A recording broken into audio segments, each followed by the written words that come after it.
Hey Camping Nation. This week we're going to talk about something very important, very serious. We're talking about seasonal depression.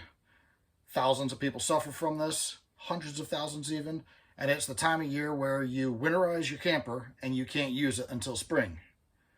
We're going to do that today. Stay tuned. I'm Andy. This is We Love to Camp.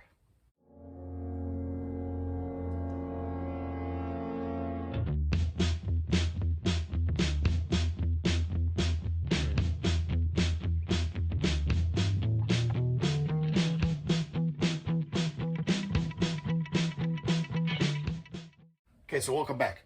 All kidding aside, we do need to winterize the camper. The timing couldn't be better. I just literally today got a freeze warning on WeatherBug. Freeze watch, excuse me. Now granted, I know we could make it through a quick little freeze overnight, but that's what's coming. So like I said, what we're going to do is we're going to winterize this thing, and we're going to do it with the pink antifreeze in the pipes. We are talking about food grade antifreeze here. We're not talking about something that's going to kill your dog. This stuff is actually drinkable. I don't recommend it. There's a few different kinds, and this is the cheap stuff. And yes, y'all recognize it as from Walmart. But this is good to minus 50 degrees, and we will never see that in Ohio. This stuff will freeze probably at 30 degrees. But it does not expand. So if you come into your camper and you see slushy water in the commode, don't panic. And that's what it doesn't freeze solid until 50 degrees below. Few steps that you have to take in order to do this. And it's not that difficult. You need to get rid of the water in the lines. Isolate the hot water heater. You need to pump the pink stuff through all the lines, all the way from the front to the back. And then you've got to put some in every trap. Most travel trailers have a device up on the water pump to where you can switch it to a hose that draws out of a jug. You'll see that here in a minute. Sometimes they don't, and you can buy an aftermarket kit. Camco makes one. Our last travel trailer, our Summerland, it did not have that. And for the life of me, I could not make that kit work. So I literally had to dump antifreeze into the holding tank, the freshwater holding tank, and pump it through the vehicle. For your first step, you need to locate your water heater and access it. Ours, we're in the master bathroom, behind the commode, underneath the wardrobe. Really easy access here. It's actually not that bad. Now, once you figure out how to read these PEX lines, it's not that hard to figure out what's what. And PEX, for those who don't know, PEX is the name of this piping. This is what carries the water throughout the camper. It's color coded. Obviously, blue is cold, red is hot. So what we got here, we've got blue cold water that comes in, and it comes up to this valve right here. And you see it's open. See the way that that lever is? It's with the pipe, right? While that one is going across the pipe, think of that as a flapper. That would be open, this would be closed. So this is open. So it's letting water come over to here, because it comes up to here and it can't get through that. So it comes through here, and then it goes into here. This is the bottom of the water heater. Fills up the water heater, it turns on, it does its thing, and it comes out as hot water. Okay, so here, can't get through there. Again, it still has that valve there. So it just comes through, goes down, and it goes to the system. It's that easy when it comes to that. This is placed in active mode right now. I don't know what else to call it. It's set up to be turned on. To put it in bypass mode, turn that like that, where you're shutting off the flow to feed the bottom of the tank. And then open that. This is a check valve. It's not going to fill in from the top. So now the blue water comes in underneath all this, comes over here, up. It tries to go through here, but it can't because that's closed. So instead it comes up. Water is lazy. It will always take the path of least resistance. So it'll come up here through this now open valve up to here and fill this up. And like I said, that's a check valve. It's not going to do anything. So now cold water is filling the hot water system.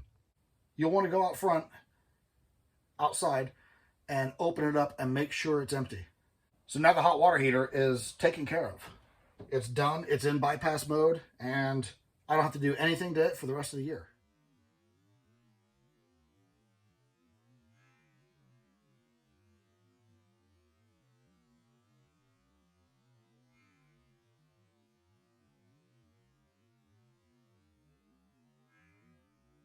Take off these caps, and then you open up the valves on all the sinks, the shower, everything. That lets all the water drain out. The locations vary. This one is right up here towards the front of the camper, but you'll always find it be like a red and a blue piece of PEX pipe sticking out the belly with caps on, going to nowhere. And all you've got to do, I've already got these broken loose and actually drained. All you have to do is get your channel locks and take these off. Don't lose it. There it is. What I'm going to do here, I'm going to put ball valves on here because it's too easy to lose those. And I like just being able to turn a valve and drain. And here's my end result. And there you go. Now we're in the master bedroom. If you were to go outside of this camper, the fill for the freshwater tank is right here. And then there's also the screw-ins connection for the city water connection. It's all right here. Now, when you see that outside, that is where you need to find this stuff. You can also turn on the water pump and listen for the noise and see where that noise is coming from and find it. Very frequently, it's right up here beside the master bed, right by the pass-through storage, which is like a nightstand in here. So you pull off the lid, and you've got hoses in here. Hoses and a pump and wires and cobwebs and some construction debris. Hopefully no mouse poop. Looking in here, ignore that. Somebody who's stupid did that last year. I didn't bypass the water heater properly last year, so I filled it up with antifreeze. Not a good thing to do. Took forever to get rid of the taste. Let's do a quick crash course of what we're looking at here. Right here, severed pipe going to nowhere. If you follow it, it's another one of these plastic valves. You can see the little handle right underneath. This is your winterization kit. Blue PEX. This is the pump. Move that. That's the fill tube. Okay. That is your water pump to pump through the entire vehicle. It pumps out to here. No, it draws through here.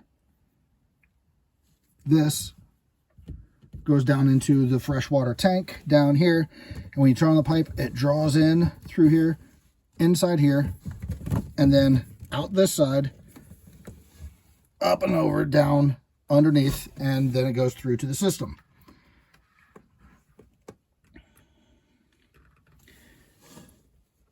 Same as before. You flip this valve down here so that now I'm turned this off. I'm blocking this hose, and it's in line. It's in line right here. Notice the handle's missing now. It's underneath. So this is open. And again, this is the suction hose that you stuff into here. So this is how I stage them when I'm doing this. Forgive how I've got the camera propped up. It's an odd angle. So I have 2 bottles in here with the caps taken off, ready to go. And then 2 more out here as backups. This is only so long, and you've got to shove it in, and it's got to go reach to the bottom of the jug. Out here, it's not going to hit the bottom. So that's why I've got these inside of here.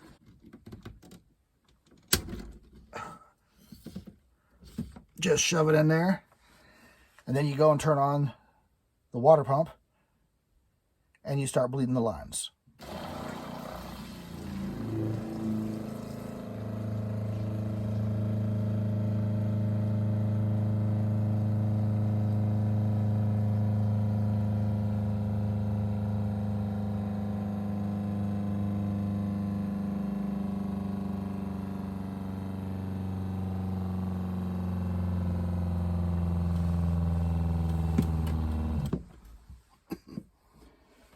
when the pump turns off like that, that means that the system is up to pressure. It doesn't mean that everything's full. It just means that it's under pressure and it can't push any more in. That took up almost an entire gallon to do that.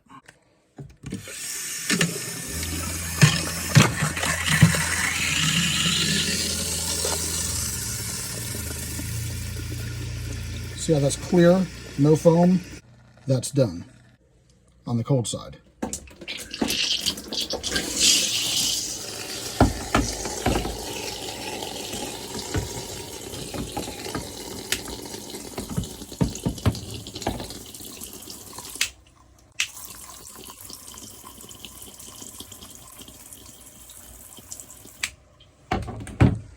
Here's one that people forget.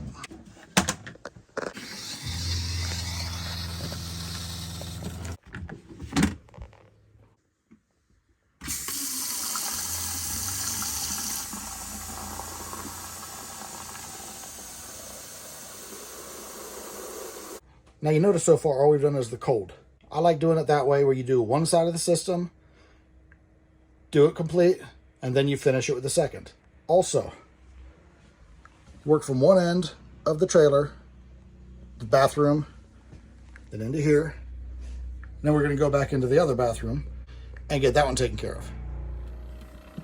Now that it's running like that, under no load, that means this is empty.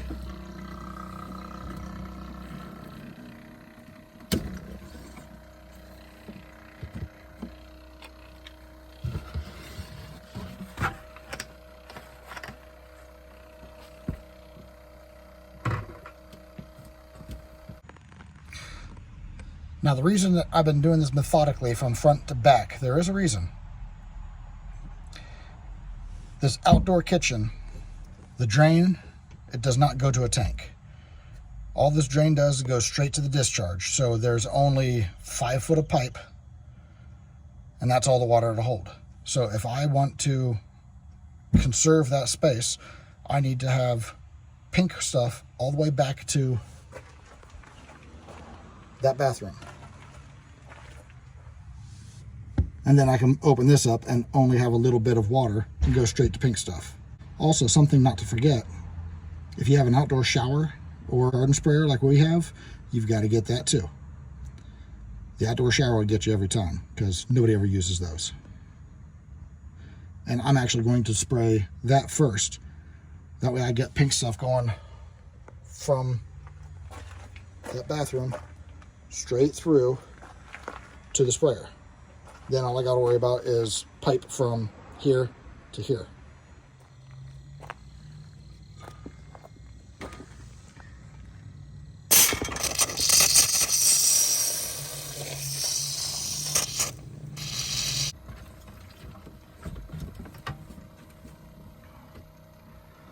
Now something you'll want to remember here, this stuff does stain, and it does stain the vinyl floor. I can show you in front of the fridge where the previous owner stained the floor. So do what you can to keep it up off the floor.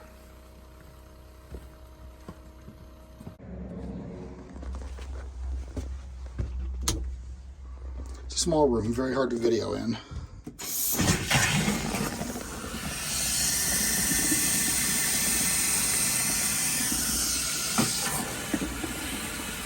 There, see how solid it's getting pink instead of foamy? That's what you're looking for.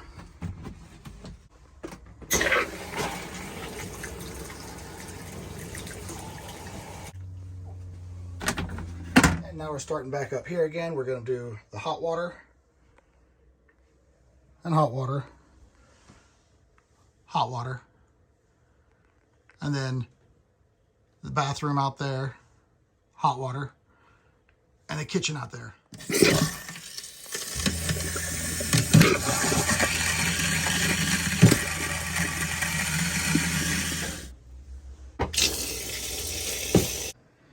Remember I was saying that this stains? You got to make sure to clean that up.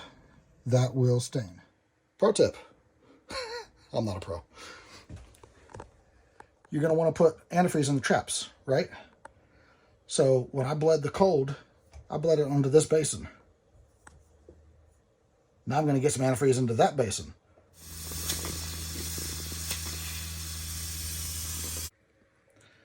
Now, on that topic, as with the drains, you could just walk away and say that those are winterized, but it wouldn't hurt to pour a little straight right out of a bottle into the traps. Cheap insurance.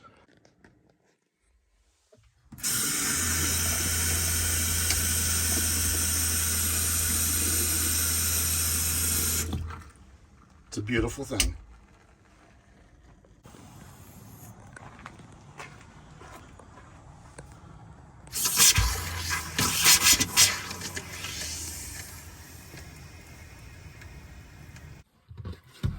Now pull the last one out. Pull this out of your jug, wipe it down, get all the pink stuff off of it, and shove it back in the hole. You don't have to look at any of this until next year.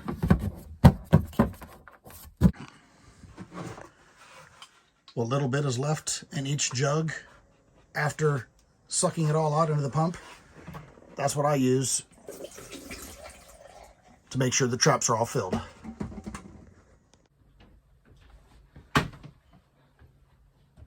We're effectively done.